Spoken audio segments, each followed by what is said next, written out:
Bonjour à tous, Bonjour à toutes. bienvenue dans cette vidéo dans laquelle nous allons parler d'une différence qui est essentielle à bien comprendre et beaucoup se posent la question, quelle est la différence entre le coaching et la thérapie?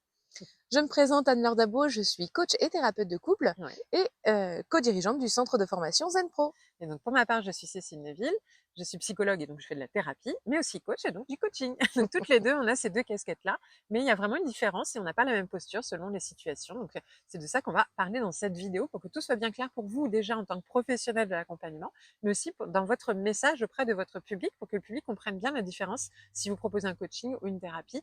Et parfois, il y a un juste milieu à trouver entre les deux, hein. C'est souvent une histoire d'équilibre. On aime bien, nous, l'idée Oui, d'échelle un peu, hein, tout le temps. Il n'y a c'est jamais ça. noir ou blanc. Où est-ce qu'on se situe sur cette échelle entre le coaching et la thérapie. Déjà, on va revoir les deux extrêmes, on va dire, vraiment si on était sur l'extrême de chacun. Alors, le Alors, coaching. le coaching, c'est j'ai un objectif. En tout cas, une personne va venir vous consulter. Elle a un objectif et vous allez l'accompagner à trouver les moyens de parvenir à cet objectif. On pourrait dire du coup que sur l'échelle, on serait de 0 à 10 Mhm. pour arriver à l'objectif. Voilà, donc une personne vient vous voir, elle est pas si mal, elle est bien, elle est pas bien, voilà, mais en tout cas, elle a envie d'aller mieux. L'objectif est d'aller vers je veux réaliser quelque chose, concrétiser quelque chose, et on va l'aider aussi à surmonter les obstacles, même si c'est pas facile, mais à passer à l'action, à agir et à aller de l'avant pour augmenter sa note Et d'ailleurs, hein, peut-être qu'au plus travers des épanouie. freins, quand on va creuser un petit peu parce qu'on va aller Oui, l'aider à trouver les moyens pour parvenir à son objectif, mais parfois quand on a un blocage, il s'avère que on peut c'est aller peut-être retravailler. lié à une difficulté vécue, un traumatisme est vécu dans l'enfance ou en tout cas dans le passé. Et donc là, c'est plutôt de l'ordre de la thérapie. La thérapie, hein, d'ailleurs, dans la démarche, une démarche thérapeutique, c'est de soigner et guérir.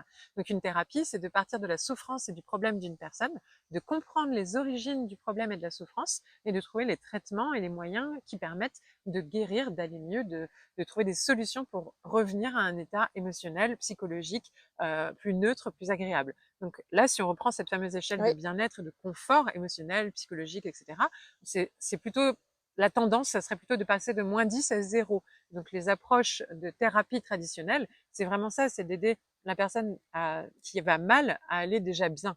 Alors que le coaching, c'est une personne qui va déjà bien, déjà en bien tout cas qui peut. et qui peut déjà aller bien et qui a envie d'aller encore mieux et d'aller à un point encore plus haut dans sa vie, en fait, d'accomplissement personnel ou professionnel. Maintenant, moi j'aime bien quand même une petite métaphore qui clarifie aussi bien les choses, c'est la métaphore du verre d'eau. Donc, quand une personne vient vous consulter, elle a de l'eau plus ou moins noire, transparente ou colorée au moment où elle vient vous voir.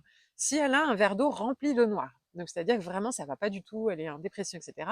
Vous avez beau essayer de l'accompagner vers un objectif, un coaching, il y a un moment donné, ça va pas, il n'y a pas de place pour ça. Donc il faut quand même déjà passer par la partie thérapeutique pour libérer l'eau noire, comprendre d'où ça vient, le lâcher, le libérer et donc prendre le verre et libérer. Donc là, il y a les thérapies, les cures analytiques qui vont aller doucement, et il y a les thérapies brèves, plus voilà, rapides, efficaces aujourd'hui, qui vont vider le verre vite.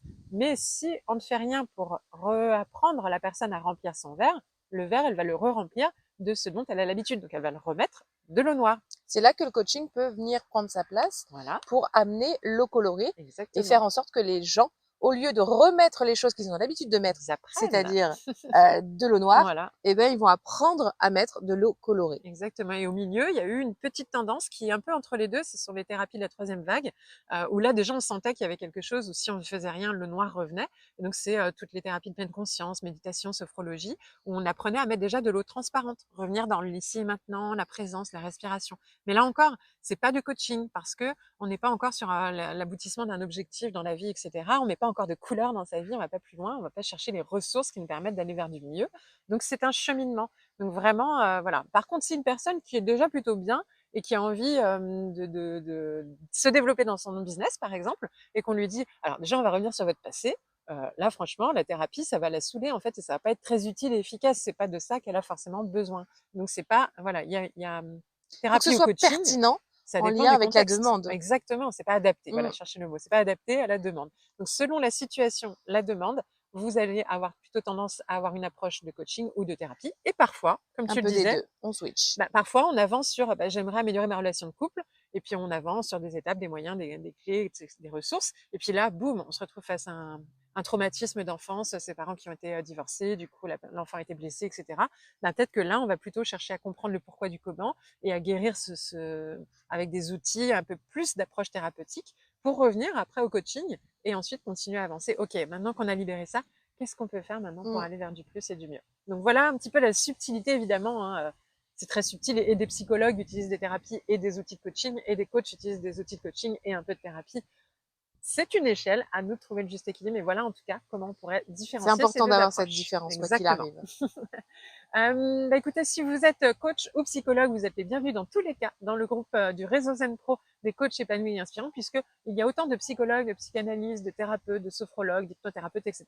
Peu importe. On a mis coach dans le sens personne qui accompagne, mais derrière pour nous c'est tous les professionnels de l'accompagnement Et et vous on êtes tous les s'entraide. bienvenus. Voilà, donc bienvenue avec nous.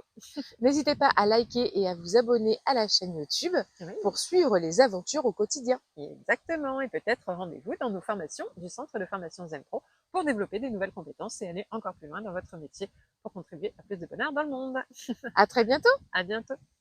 Et Zen Pro, c'est bien plus que ça.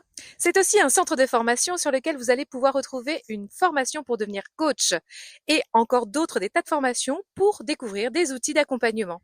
Des formations pour vous spécialiser en tant que coach pour enfants, pour ados ou pour parents. Et puis aussi des outils comme la PNL, l'analyse transactionnelle ou la psychologie positive qui est notre spécialité. Mais déjà, nous sommes heureuses de pouvoir vous offrir un échantillon. Une formation spécialement conçue pour vous, 3 outils d'intelligence émotionnelle à utiliser dans le cadre de vos accompagnements individuels ou de groupe que vous allez avoir offerts et à tester rien que pour vous. Vous allez pouvoir voir si du coup nos formations vous conviennent, si le format est adapté. Vous pouvez aussi venir renforcer votre réseau de professionnels au sein du groupe Facebook du réseau des coachs inspirants et épanouis. On vous dit à très bientôt. À bientôt.